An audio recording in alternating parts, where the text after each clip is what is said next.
అప్రగల్భస్య yeah విద్యా కృపణస్య చ యద్ధనం యచ్చ బాహుబలం భీరో వ్యర్థమే ఏతత్రయం భువి. అంటే అప్రగల్భస్య యా విద్య, ఒకడు మహాపండితుడై ఉండొచ్చు, వేదాంగాలు శాస్త్రాలు పురాణాలు శృతులు వేదాలు ఎన్నో నేర్చుకుని ఉండొచ్చుగాక, నవ వ్యాకరణ పండితుడై ఉండొచ్చుగాక. అయితే తనకు వచ్చిన విద్యని అతను నలుగురికి చెప్పాలి, 10 మంది శిష్యులకి చెప్పాలి, వాళ్ళని తనంతగా చెయ్యాలి.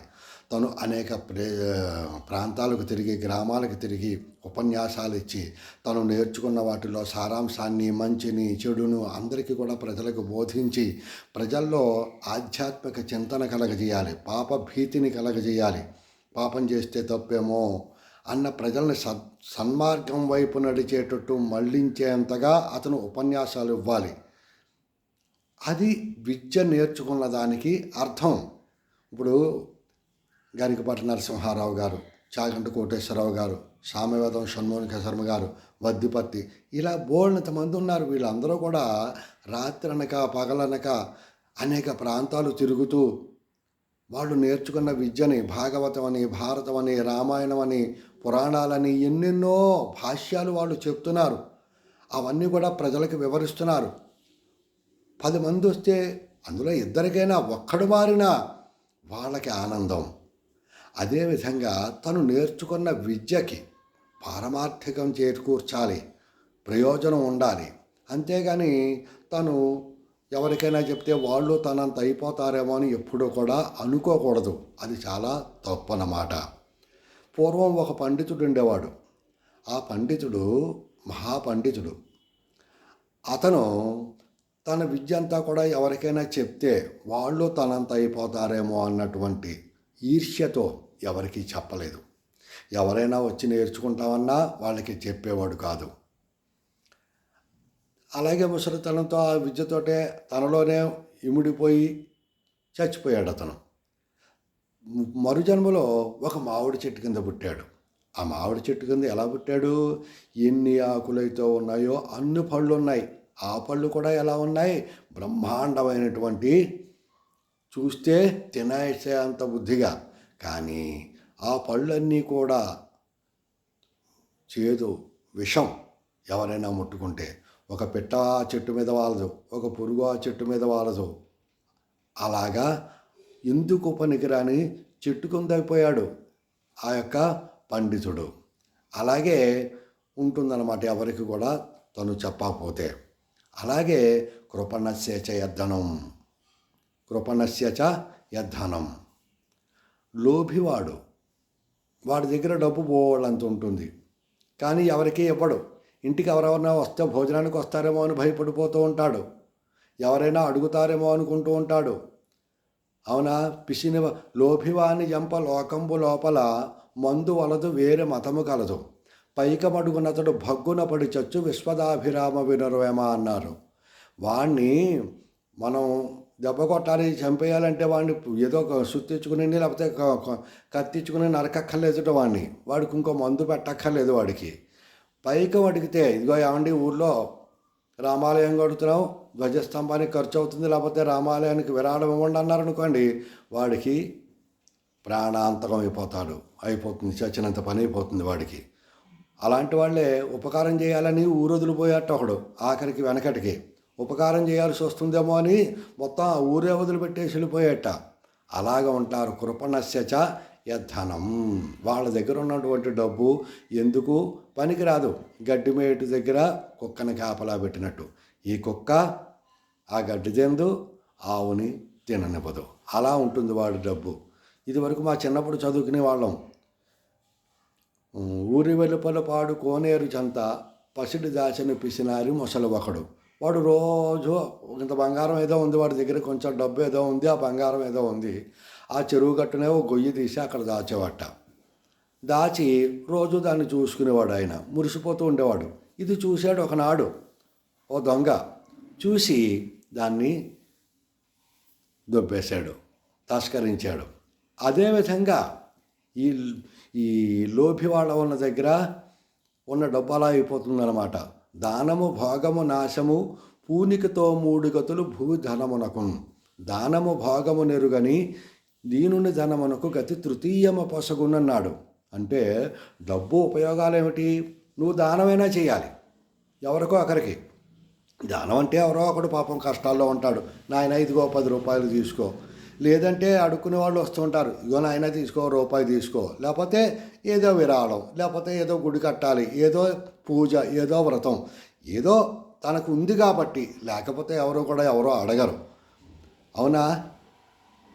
ఎవరు కూడా వాళ్ళని అడగరు, వాళ్ళ ఇంటికి వచ్చి అడగరు. దానము లేదా భోగము తానేనా అనుభవించాలి. ఓ తీర్థయాత్రలకు వెళ్ళాలి, లేకపోతే చక్కగా ఏదో పుట్టినరోజునో లేకపోతే పెళ్లి రోజున ఏదో 10 మందికి పార్టీ ఇవ్వడం భోగం తనేనా అనుభవించాలి. ఏసీ పెట్టించుకోవాలి, లేకపోతే మంచి ఇల్లు కట్టుకోవాలి, తను కూడా మంచి బట్టలు వేసుకోవాలి. ఈ పిసిని కొట్టు వాళ్ళు అలా ఉండరు. చిరిగిపోయిన పంచి కట్టుకుంటూ ఉంటారు, చిరిగిపోయిన చొక్కా తొడుక్కుంటూ ఉంటారు, పచ్చడి మెతుకులు వేసుకు తింటూ ఉంటారు, నానా కష్టాలు, కృతక దరిద్రాన్ని అంతా కూడా అనుభవిస్తూ ఉంటారు ఆ యొక్క లోభి వాళ్ళు. ఈ రెండు ఒకళ్ళకి ఇవ్వక, లేదంటే తాను అనుభవించకపోతే ఏమవుతుంది? నాశము. ఏ దొంగ ఎత్తుకుపోతాడు, లేకపోతే ఎవడో ఒకడు వంశోద్ధారకుడు పుడతాడు, వాడు శుభ్రంగా దాన్ని అనుభవిస్తాడు, ఆవగొట్టేస్తాడు. దానము భాగము నెరుగని దీనుని ధనమునకు గతి తృతీయమ పొసగున్నన్నాడు. అదేవిధంగా కృపణస్య చ యద్ధనం. లోభి వాళ్ళ దగ్గర ఉన్న డబ్బు కూడా ఎందుకు పనికిరాదు. వాడు తిండు, ఇంకొకళ్ళకి పెట్టడు. అలాగే యచ్చబాహుబలం భీరో. పిరికివాడికి ఎంత బలం ఉంటే లాభమే ఉంది? పిరికివాడికి బలం ఉంటే లాభం లేదు, ధైర్యం ఉండాలి. ధైర్యం ఉన్నవాడు కొంచెం బలం ఉన్నా 10 మందిని వాడు ధైర్యం చెప్తాడు, 10 మందికి ధైర్యం చెప్తాడు. ఈ పిరికివాడు ఉన్నాడు అనుకోండి, తను ఎలాగా బలం ఉపయోగించడు, తన పిరికితనం చేత ఉన్నవాడని కూడా ఒరే వెళ్ళకరా, వాడు అక్కడ చాలా ప్రమాదం అని అధైర్యాన్ని నూరిపోస్తారు తన వంట ఉన్న వాళ్ళందరికీ కూడా. ఈ ఈ పిరికి వాళ్ళు. ఉత్తర కుమారుడు అంతే కదా. ఉత్తర కుమారుడు వాడు రాజకుమారుడు, బలవంతుడే. ఓ తెల్లారు లేస్తే బంగారు పళ్ళల్లో భోజనాలు, ఎన్నెన్నో మాంసాలు ఎన్నో ఉంటాయి, ఆయుధాలు, విలువ నేర్చుకోవడాలు, కత్తి నేర్చుకోవడాలు, వాడికి ఏం లోటు. కానీ పిరికివాడు విరాట్ రాజు కొడుకు ఆయన ఉత్తర కుమారుడు. ఒకనాడు ఉత్తర గోగ్రహణం జరిగింది. దుర్యోధనుడు వీళ్ళందరూ కూడా ఈ విరాట్ రాజు యొక్క గోసంపదనంతా కూడా వాళ్ళు ఎత్తుకుపోతే అందరూ యుద్ధానికి వెళ్ళారు. ఈ లోపల మళ్ళీ ఇంకో దక్షిణ గోగ్రహణం వచ్చింది. మళ్ళీ ఇంకొకళ్ళు వచ్చి ఇటు కొన్ని పట్టుకుపోయారు. రాజ్యంలో ఎవరు లేరు, వీరులందరూ కూడా ఇక్కడికి యుద్ధానికి వెళ్ళిపోయారు. వెళ్ళిపోయితే ఇక్కడ ఎవరున్నారు? ఆడాళ్ళందరూ కూడా ఉన్నారు అంతఃపురంలో. ఇంకొకళ్ళు ఎవరున్నారు? బృహన్నలు ఉన్నాడు అర్జునుడి పేడి వేషంలో. అప్పుడు అందరూ కూడా అన్నట్టు, ఇప్పుడు ఎవరు యుద్ధానికి ఎవరు అన్నారు? ఇక్కడ వచ్చి వాళ్ళు చారులు వచ్చారు. ధరణి చక్రము సంచరింపక సముద్ధాంతంబులే అని. ఏమండి ఇక్కడ మళ్ళీ మన ఆవులను ఎత్తుకుపోతున్నారు ఎలా వచ్చని చెప్పేసరికి అప్పుడు అందరూ ఉత్తర కుమారుడు ఒకడే ఉన్నాడు ఇంట్లో. ఉత్తర అన్నయ్య నువ్వు యుద్ధానికి వెళ్ళాలి, ఎందుకంటే అక్కడి నుంచి మన ఆవుల్ని వాళ్ళు మన గోసంపద అంతా కూడా వాళ్ళు తరలించుకుపోతున్నారట అని చెప్పి ఉత్తర కుమారుడు వెంటనే ప్రగల్భాలు, వెంటనే ఎలా చెప్తున్నట్ట, నేను వెడతాను వాళ్ళందరినీ కూడా. కురుపతి భీష్మకర్మకు కృపకుంభజ ముక్షులు మత్స్యమజ్జమ స్మరణము చూచి పార్థుడను బెట్టుగలంగగా బెట్టుకిట్టి సంగరమును ఓర్చి ఏ పశులగ్రమ్మరదేరకయున్న. నేను యుద్ధానికి వెళ్ళానంటే ఆ దుర్యోధనుడు, భీష్ముడు, ద్రోణుడు, అశ్వత్థామ వీళ్ళందరినీ కూడా శుభ్రంగా ఓడించేసి వచ్చినవాడు అర్జునుడా అన్నంతగా యుద్ధం చేసి మన యొక్క ఆవులన్నీ కూడా తిరిగి తీసుకొచ్చేస్తాను. కానీ సారథి లేడే, ఎలాగ రథం తోలేవాడు లేడే, నేను ఎలా యుద్ధం చేయను? ఏమిటి గొప్పలన్నమాట. అలా ఉంటుంది ఈ పిరికివాడికి ఎంత బలం ఉన్నా. అలాగా అప్రగల్భస్య విద్య,